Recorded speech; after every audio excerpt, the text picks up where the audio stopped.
शहर के भीड़ भाड़ वाले बाजार में एक छोटी सी ठेली थी जहाँ हर शाम एक महिला पानी पूरी बेचने आती थी।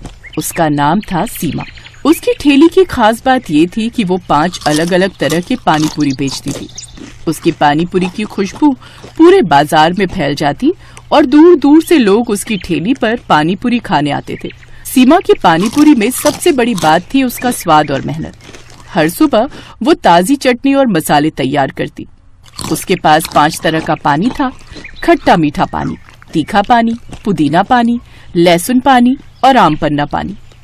लोग दूर दूर से उसकी ठेली पर आते और अपनी पसंद का पानी मांगते। सीमा बहुत मेहनती थी। वो दिन भर खूब मेहनत करती थी। उसकी जिंदगी आसान नहीं थी। उसका पति बीमारी के कारण काम नहीं कर पाता था, इसलिए घर की और बच्चों की पूरी जिम्मेदारी अकेले सीमा ही संभालती थी। सीमा जिस जगह पर अपनी पानीपुरी का ठेला लगाती थी, उसके सामने एक बड़ी किराने की दुकान थी जिसे रमेश नाम का एक बदमाश आदमी चलाता था। रमेश सुमन से बहुत चिढ़ता था और अक्सर ही उसे किसी न किसी बहाने बुरा भला बोलता रहता था। इसका सबसे बड़ा कारण था सुमन की ठेली पर ग्राहकों की भीड़ लगना। ओ सुमन, मैंने तुझे कितनी बार बोला कि मेरी दुकान के पास से अपने ग्राहकों के साइकिल स्कूटर खड़े मत होने दिया कर। किसी दिन तेरी शिकायत पुलिस को कर दी तो तू ठेली लगाने लायक नहीं रह जाएगी। भैया जी, वो सफेद स्कूटी आपकी है, जरा हटा लो।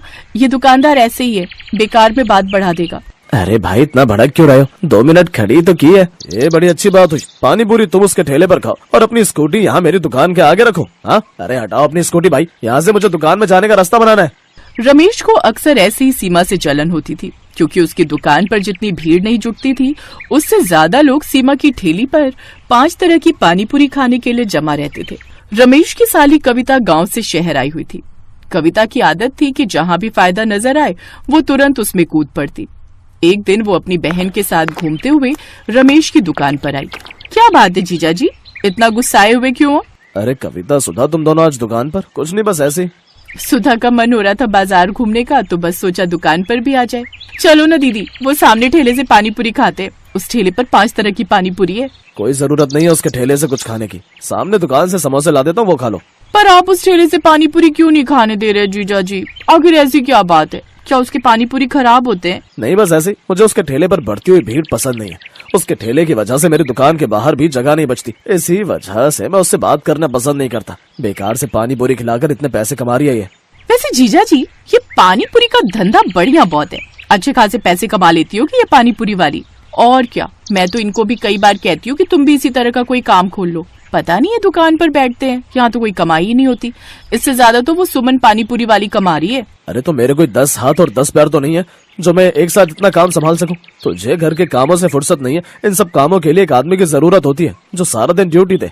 जीजा जी, अगर मैं पानीपुरी का ठेला लगा लूं, इतना तो कह सकती हूँ कि भीड़ तो मैं ऐसे ही ले आऊंगी। ये 5 तरह की पानीपुरी का ठेला जो लगा रही है, मैं इससे बढ़िया पानीपुरी तैयार कर दूंगी।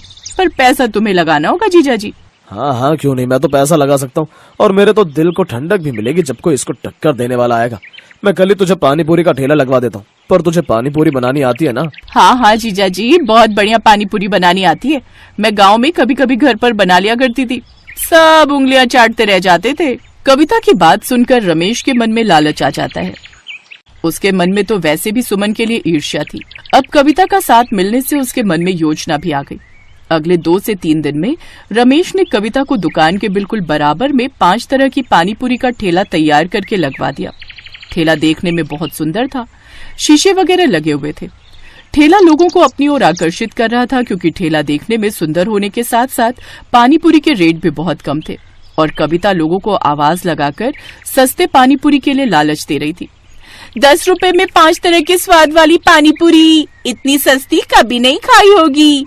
आइए आइए, 10 रुपए में 5 तरह की पानीपुरी खाइए। आज ग्राहक क्यों नहीं आ रहे? अरे, ये सामने पानीपुरी का ठेला किसका है? रमेश ने अपनी साली को मेरे जैसा ही पानीपुरी का ठेला क्यों लगा कर दिया? किसी और चीज का भी तो लगा सकता था। कहीं न कहीं इसकी वजह से मेरे ग्राहक बहुत कम हो गए।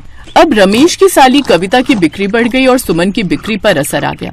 पता नहीं कविता की पानीपुरी में वो स्वाद भी नहीं था जो सुमन की पानीपुरी में था। फिर भी लोग कविता के ठेले से ही पानीपुरी खाते थे। सुमन ने अब रमेश की दुकान के सामने ठेला लगाना बंद कर दिया। अब वो दुकान से दूर बाजार में ठेला लगाने लगी। हालांकि उसे जगह के पैसे देने पड़ते थे, पर कहीं न कहीं उसे ये सुकून था कि उसे रमेश जैसे इंसान से मुंह नहीं लगना पड़ रहा था। कहते हैं इंसान की बेईमानी की सजा उसे एक न एक दिन मिल ही जाती है। ऐसा कविता और रमेश के साथ हुआ।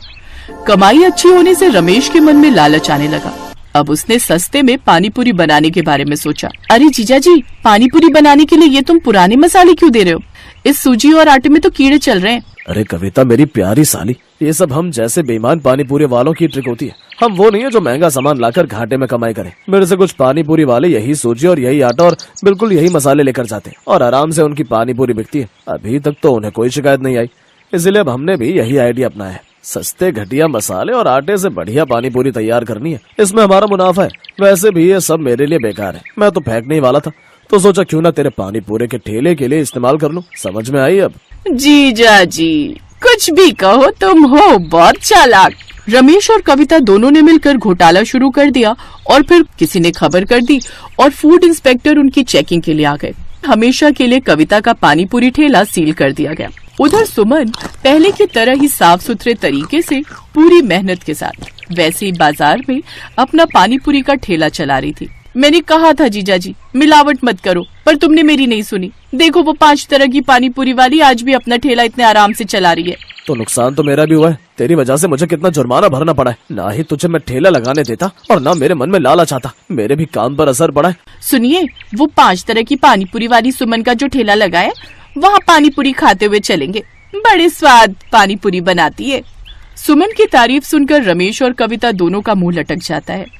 कहते हैं बेईमान इंसान कभी भी सफलता की ओर नहीं जा पाता और जो ईमानदार होते हैं वो हमेशा सफलता के रास्ते पर बढ़ते रहते हैं।